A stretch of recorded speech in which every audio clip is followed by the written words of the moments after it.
More FPL.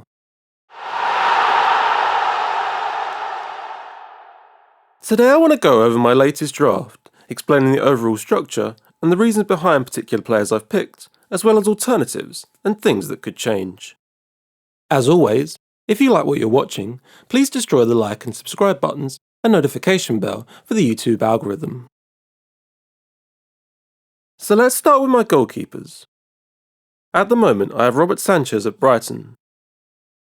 They have a kind opening run of fixtures, only facing one team in the top half in the first 6, with Leicester at home in game week 5. I'm happy to play Sanchez every week, so I'll just have a 4 million keeper on the bench. Barring injuries, there doesn't appear to be any of these who'll start the season as number 1. I currently have Ben Foster of Watford, but this could be anyone from any team where there's no possibility of wanting 3 of their players, which is obviously the maximum. For example, I could go with Luke Steele, Brighton's backup keeper, to make sure I have a playing goalie every week.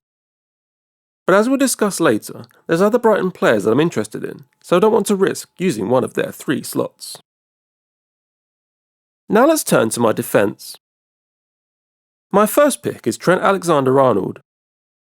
He's the most expensive defender in the game, but in my opinion, he'll be well worth it. He was just behind his teammate Andrew Robertson last season, mainly due to missing a few games. With the likely return of Virgil van Dijk, we can expect more clean sheets this time around, so even though they're the only 3 defenders at 6.5 million or above, their points totals should reflect that. There's even a case for going for both Trent and Robbo, but at the moment I just have Trent. My next pick is Luke Shaw. He had a brilliant second half of the season, being a near ever-present in United's lineup and creating lots of chances in the attacking third.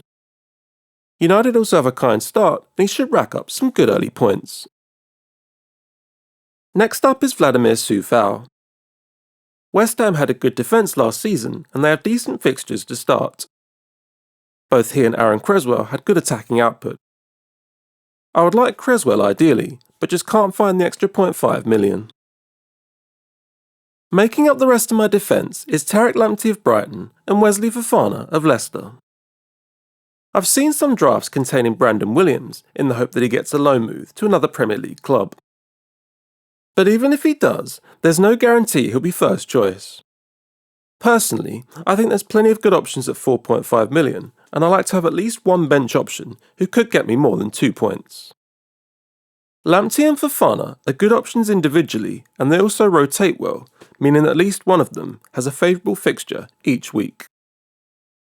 In my current setup, I'm looking to play a 4-3-3 formation, so I need to play one each week. There are other good options at 4.5 million in defence, like Luke Ayling of Leeds and Francisco Sierralta of Watford. And Lucas Digne of Everton is a good alternative to Luke Shaw at 5.5 million. Now let's turn to my midfield. There's 2 players that I'm pretty sure haven't left my draft at all in all my tinkering since the game launched, and that is Mo Salah and Bruno Fernandes. As mentioned previously, the fixtures are great and these 2 give a good captaincy option each week. Salah alone gives you a good option most weeks, so he's probably marginally more nailed. I can't see myself being without these 2 come game week 1. My next space in midfield is currently taken by Jack Grealish, but his inclusion very much hinges on where he starts the season. If he makes the move to Man City, I think he'll come out of my team, since it becomes a massive rotation risk, like every other City midfielder, barring maybe Kevin De Bruyne. If he stays at Villa though, he's a fantastic option. He missed a fair amount of the second half of the season, but when fit and available, he was Villa's main creative force and racked up a huge amount of points. Villa have a great opening 3 fixtures, and I'm looking to make a strong start. The final 2 midfielders in my squad are purely bench options to come in as an emergency if 2 or more of my first 11 don't play. As with my bench goalkeeper, I'm looking for players from teams that I'm not likely to want to triple up on. Unlike my bench goalkeeper though, I'm looking for players that will at least have a good chance of starting and getting me 2 points, even if there is little chance for anything beyond that. At the moment, I have Josh Brownhill of Burnley and Oriol Romeo of Southampton, avoiding Yves Bissouma of Brighton and Douglas Luiz of Aston Villa. As mentioned previously, Salah and Bruno are pretty much locked in. If I need to find extra money to upgrade defence or attack, Emiliano Buendia of Aston Villa and Rafinha of Leeds are good mid-priced options in midfield that I could downgrade Grealish to. Now let's turn to my attack. My first pick is Dominic Calvert-Lewin, who should be nailed on to start in an Everton attack with strong early fixtures. New manager Rafael Benitez is seen as quite a defensive manager, but in his last season in the Premier League with Newcastle, Salomon Rondon and Iosi Perez both reached double figures, and Everton have better attacking players in their ranks. I mentioned Aston Villa's strong first three fixtures earlier, and I've gone for Ollie Watkins as well as Jack Grealish. With Grealish in the team, he was on the end of most of the chances Villa created, and assuming they don't sign anyone, he should start up front once again. Villa have also added Buendia to their midfield, so Watkins should get even more opportunities to score. Mikel Antonio of West Ham rounds out my forward line. He struggled with injuries a bit last season, but when fit, he was one of the most prolific strikers in the league and could be a steal at his price. The Hammers have a decent start with fixtures too.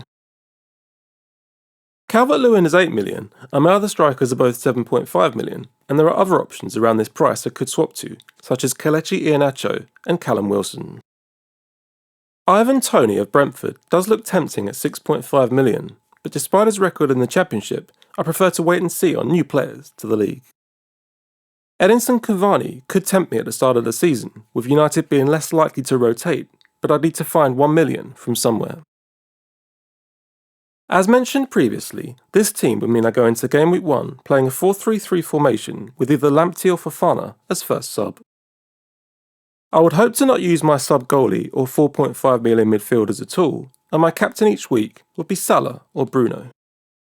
I'm pretty well set up for the early part of the season, and particularly for the first few game weeks, where barring injuries, I can use my transfers to jump on early bandwagons.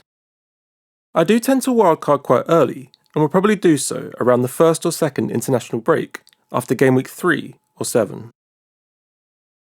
Finally, I wanted to mention something that could change my team significantly going forward. If Harry Kane goes to Man City, he will almost certainly be in my game week 1 team. I wouldn't want to lose Salah or Bruno, so it would mean downgrading Trent, Grealish and Soufal to fund Antonio to Kane. Of course, there may be other transfers in and out that will affect my squad, but these are just my current thoughts. Thank you so much for watching. I really appreciate it. Please add your own thoughts and follow-up questions in the comments, and I'll try to get through as many as I can. If you made it to the very end, please destroy the like and subscribe buttons and notification bell to get more FPL.